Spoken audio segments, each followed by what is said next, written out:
Several years ago, long before the events of October 7th, we had a talk here in the sanctuary that, here we go.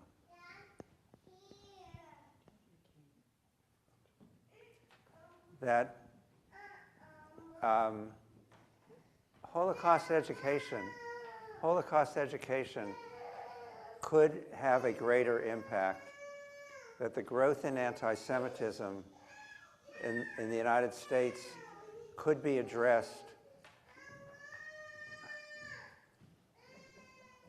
by rethinking how we considered Holocaust remembrance in education. And I noticed that the Oregon Jewish Museum and Holocaust Resource Center has an ad up for an educator to join their team to bring a different level of education. And I think there's only one candidate available for the position in the entire city of Portland. I mean this, it's Michael Lerner. Because Michael and his friends and colleagues, Susan and Herb, formed, shortly after that, I don't know if it was connected at all, a new community that is related to our temple here, but it's not exactly the temple, called the Quetzar Corporation, that was trying to create a more modern approach to Holocaust awareness. You may all be aware of the fact that of what we had here last spring at Yom HaShoah, when we had an amazing multi-dimensional program that Michael and Herb and Susan created and others here on corporations that made money off the Holocaust.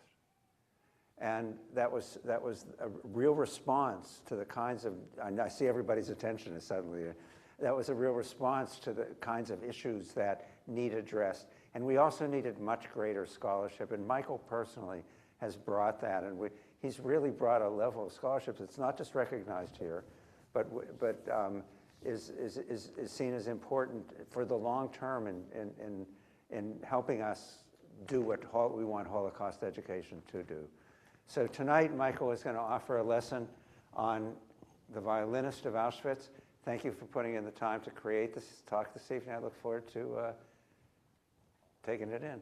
And there's your podium. And Laura, we can check the volume once Michael gets going there.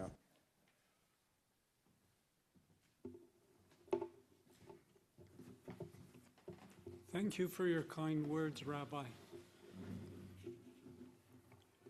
Erev Tov and Shalom and welcome.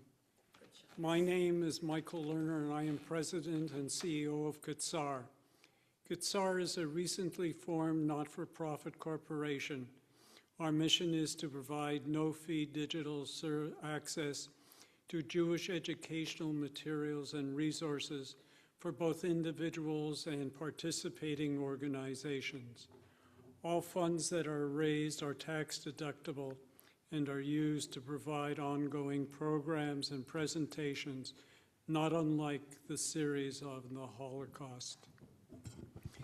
The leadership and staff of Quetzar are volunteers and derive no financial gain from the funds that are donated. Please consider supporting our efforts. In keeping with our commitment to Holocaust studies, we present The Violinist of Auschwitz. When there is nothing left to live for, fight for love. It was the cover that first attracted me to this book, with its attractive violin, marred by the yellow star that Jews were made to wear when the Nazis came into power, giving a stark contrast for what the instrument is being used for making beautiful music. When thought about it in really simplistic terms, the violin epitomizes love, whereas the yellow star really does symbolize hate.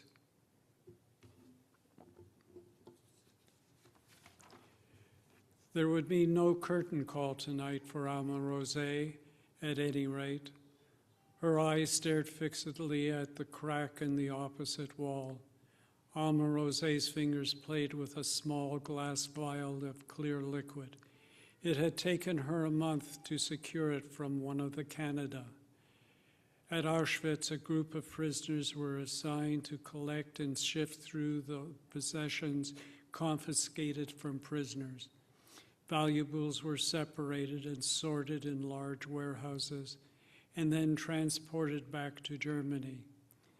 These warehouses were ironically named Canada, the German spelling of Canada.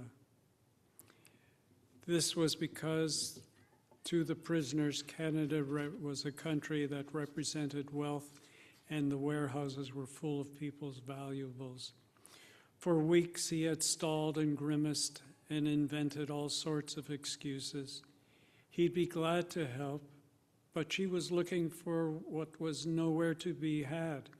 Only the German doctors had it, and not their local ones, and he didn't know which one of the Germans to bribe. He wasn't quite friendly with them, as she could well imagine. In the hope that she would change her mind, Alma Rosé had listened and nodded and ostensibly replied that it was all right. She was ready to wait for as long as needed until she wore him down and he had surrendered at last. "Here's your goods, the best around. I've been told. The work's best was an injection, but you can swallow it if you like. It will just take a little longer." "Thank you. You will get my violin as a payment after." "I don't want anything," a categorical shake of the head and a gaze directed at the ground, flattened by the thousands of inmates, most of them now gone and forgotten. "It's mixed with something, so there will be very little pain." Before, he didn't finish, simply staring at her tragically with his pleading blue eyes, hands thrust in pockets.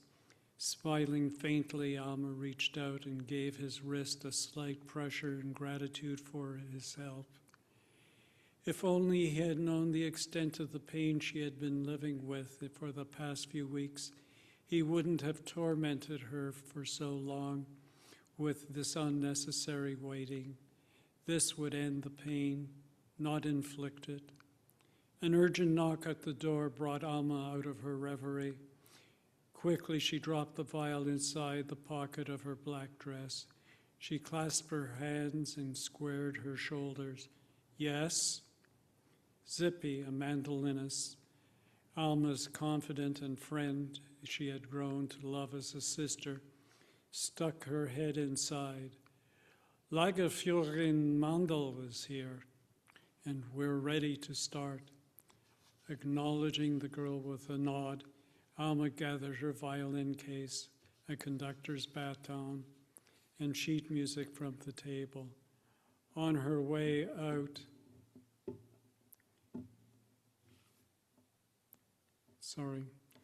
she threw a last appraising glance in the mirror. The women's orchestra was considered among the privileged prisoners, so they called the camp elite, who wore civilian clothes and were allowed to keep their hair intact. The fortunate ones who didn't have to break their backs in the quarries or fear the dreaded selections. Nazis' pets, well-fed, and spared the abuse that others had to endure daily. But there was little dignity in such a humiliating existence when one's very reason to live taken away, not taken but snatched, in the middle of the night, in the cruelest of manners. Suffocated, burnt, tabbed, dumped into a lake, in a pile of ashes until nothing remained of it but the memory. The memory and the pain, dull, never-ending, slowly poisoning her very blood. Aware of the vial snugly in her pocket, Alma smoothed her dark locks with one hand, fixed her white lace collar. Tonight she was giving her last performance. She might as well look the part. The book begins with a long prologue by the author Jean-Jacques Felstein about his problematic relation with his mother Elsa. Jean-Jacques explains he always felt a distance between them. The very fact that his mother's before, her history and what she went through during the Holocaust, and her time in Auschwitz-Birkenau was never mentioned to him at all. As a child, he grew up knowing not to mention it. His parents were divorced, meaning it was rather like he had two lives, the one when he was with his father and the one he had when he was with his mother. Jean-Jacques describes seeing the members on his mother's arm and knowing what they represented, and that her memories of the tie around her having those numbers was not a good time for his mother to think about, never mind speak about. He also had the knowledge that as sometimes a hug and a kiss from him to his mother could chase away her nightmares of her time at Auschwitz-Birkenau, if only for a little while. Jean-Jacques remembers talk of the family members that never made it through the journey his mother, Elsa, did, such as his Aunt Lydia, the one in the old photo whose old books he loved and read, but was never talked in length about, as she was from a time before, the time in Auschwitz-Birkenau. Unfortunately for Jean-Jacques, all this mystery and the sense of tragedy was what happened to his family made him very insecure. He had also nightmares before he reached his search for his parents in burning buildings. And then when his parents separated, he was sent to a children's home. And that is where he first heard about the truths and horrors about World War II. Jean-Jacques settled more than he realized. He could leave the children's home to visit his parents. When visiting his mother, Jean-Jacques would see her in her cosmetic salon, Paris Beauté in Cologne. It was during school that Jean-Jacques learned of the real horrors of the Holocaust. His head teacher read the final chapter of the book, The Last Just, by André Schwartzbart, which told him about the true horrors of the men, women, and children that were sent to and killed in gas chambers, disguised as a shower room. One of his classmates would talk about the spritz, the shower, and Jean-Jacques began connecting all the little things that he had learned, seen, and perhaps overheard over the years, and his nightmares flared again.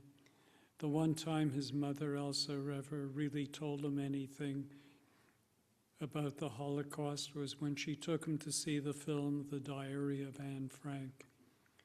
She explained to him how Anne had almost died in Bergen-Belsen of typhus, but that was all she ever told him, about the awful time in her own history. The other sort of nod to before was when Elsa remarried and went on to have a daughter whom she called Lydia, after the mysterious Aunt Lydia from the past. Arrested in 1943 and deported to Auschwitz, Elsa survived because she had the opportunity to join the women's orchestra, but Elsa kept her story a secret, even from her own family.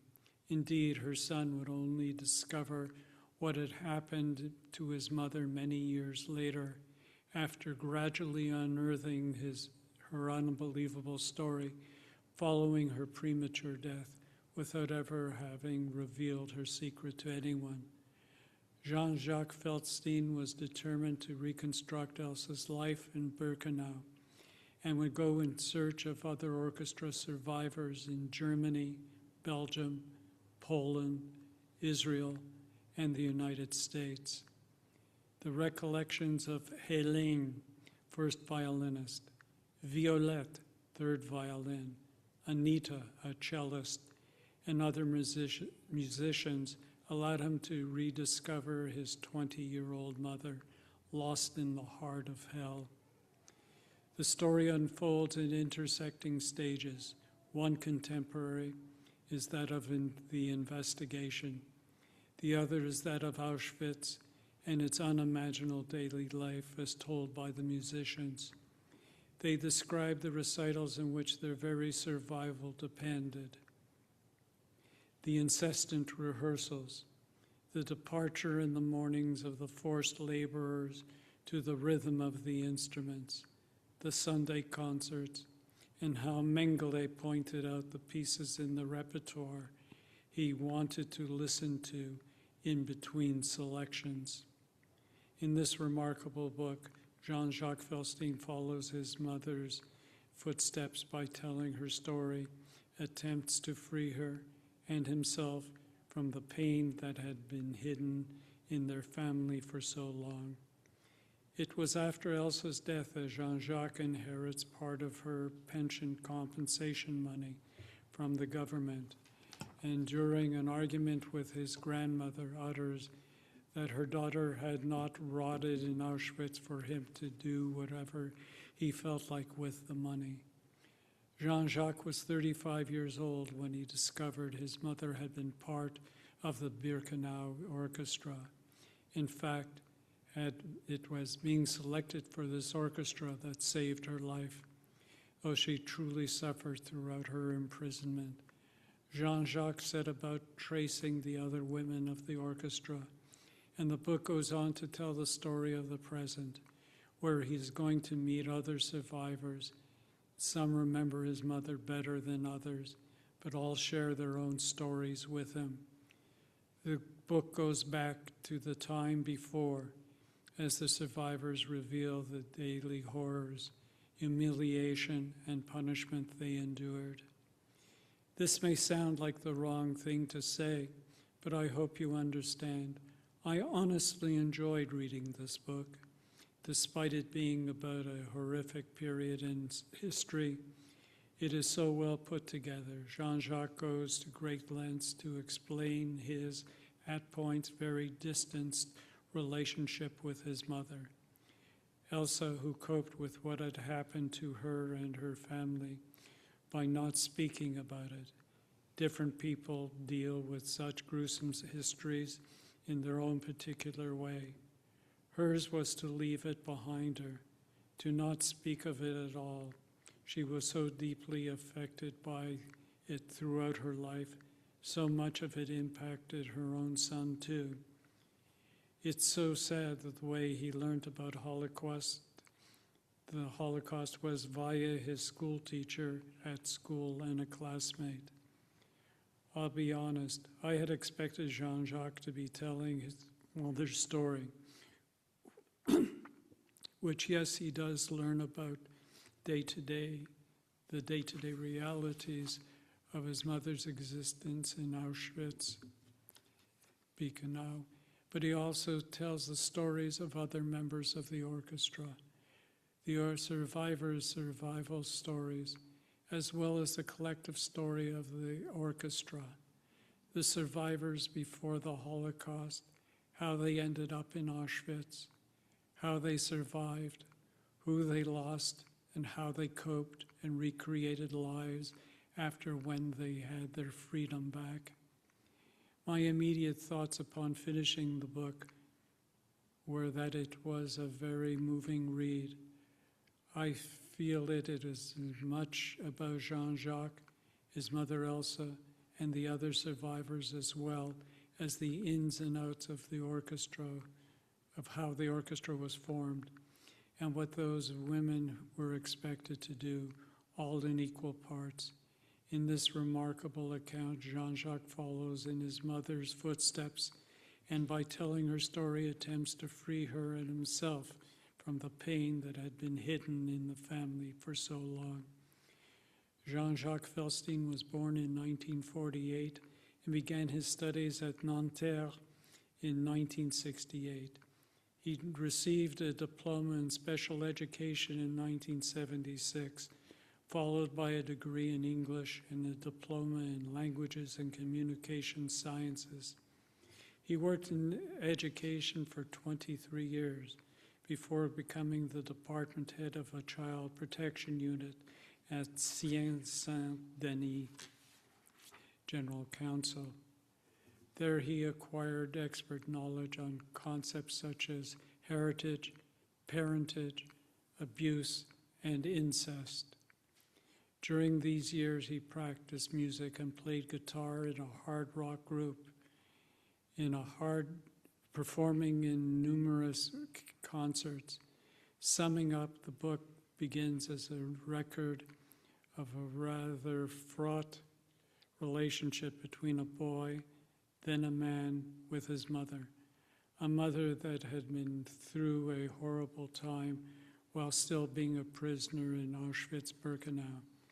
His mother, Elsa, was so traumatized even years and years later that she can never bring herself to speak to her son about what went on there. So after his mother's death, he sets himself to the task of tracing and contacting the other women that played the Birkenau Orchestra. Jean-Jacques traveled to meet those other strong women who survived and who were willing to tell him about their own story, as well as what they remember about the orchestra and his mother Elsa. If you are fascinated by this dark era of history, then this book is a must-read for you. It is so much more than a memoir. Jean-Jacques died in Paris in 2015 following a long illness. Thank you for your attention.